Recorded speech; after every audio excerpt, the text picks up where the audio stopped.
है, या मकान का पाया रखाता है, कोई नया प्लाट बन रहा है, मकान बन रहा है और उसमें कोई नया पाया, पहली बार अगर कोई पाया रखा रहा है, कोई बीम बन रहा है, कॉलम बन रहा है, उसमें नीचे पाया बना रहा है, तो उसमें जो ब्राह्मण होते हैं, आप जिन वास्तुशास्त्री से पूछेंगे, ब्राह्मण जन से पूछेंगे कि हमारा मकान बन रहा है, खड्डा खुदरा, तो उसमें पहले क्या चीज रखें, तो वो बता देगा। इसमें आप नाग नागिन का जोड़ा रख दीजिए, इसमें आप थोड़ा सा कलश में शक्कर भरकर उसमें अमरबिल के टुकड़े डालकर रख दीजिए।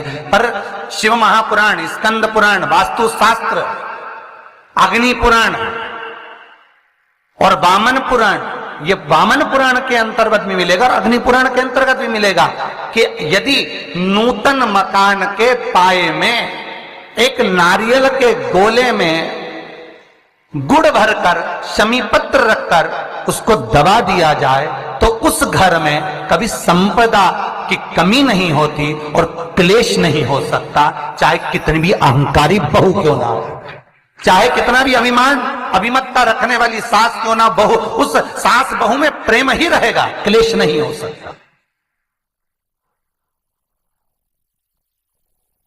उसमें विवाद नहीं हो सकता।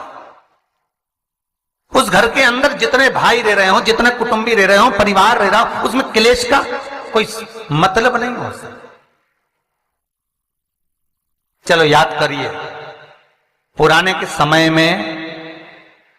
समय में कितना प्रेम होता था भाइयों में, सत्य बोलना, बहनों में, भाइयों में, बुआओं में, इतना बड़ा परिवार और ऐसा प्रेम रहता था, कोई जमीन मांगे ना जायदाद मांगे, ना दुकान का हिस्सा मांगे, ना रकम मांगे, इतना प्रेम कहां से आता था। तो पुरानी बात याद करो, पहले के समय में ये सीमेंट के मकान बनते थे क्या? अरे बोलते जाओ, नहीं। क्या होता था? चूना मंगवाया जाता था, मिट्टी मंगवाई जाती थी, उसमें गुड़ मिलाया जाता था, बोलो मिलाते थे कि नहीं मिलाते थे? गुड़ मिलाया जाता था और उसमें थोड़ा सा उसको चिकना करने के लिए खोपरे का तेल डाला जाता था।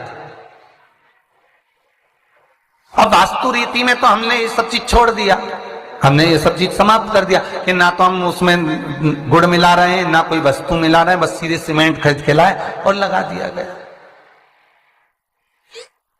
पर उसका वास्तु तत्व क्या है? उसका वास्तु जैसे कोई बहुत बीमार व्यक्ति है, बहुत बीमार है वो, बहुत बीमार, और उसको कोई औषधि नहीं लग रही, उसको कोई औषधि काम ही नहीं कर रही, तो आप जब उसको भोजन कराएं, पानी पिलाएं, आप उसको कुछ भी खिलाएं, चाहे जूस पिला रहे हो, भोजन करा रहे हो, चाहे सूप पिला रहे हो, उसका मुख यदि आप पूर्व में रखकर खिलाएंगे तो 15 दिन के अंदर वो अपने हाथों से भोजन करना चालू कर देगा।